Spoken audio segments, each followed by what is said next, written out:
and runs through 4 a.m. on Monday morning.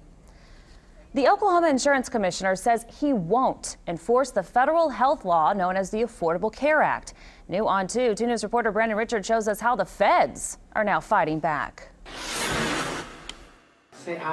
Since its passage, the Affordable Care Act has received lots of cold shoulders in Oklahoma. Governor Mary Fallin called it bad medicine and refused an offer to expand Medicaid under it. Now, State Insurance Commissioner Republican John Doak is doing some refusing of his own. The federal government is asking the state of Oklahoma to enforce federal laws over and above our state laws, and the Oklahoma Insurance Department does not have the authority and will not enforce federal law in the state of Oklahoma. 2 News obtained a letter Commissioner Doak sent to the Obama administration explaining his decision.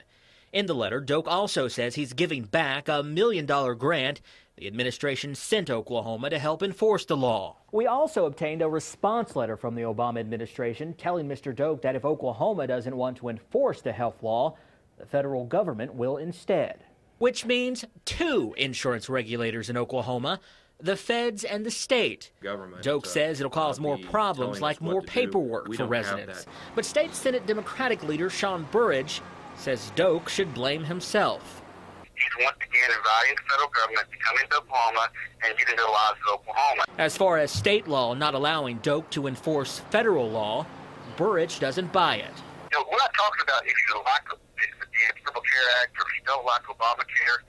We're talking about what the law of the land is, the law of the United States. The federal government did leave a door open, saying Oklahoma can still enforce the law on its own in the future if it chooses. Brandon Richard, 2 News works for you.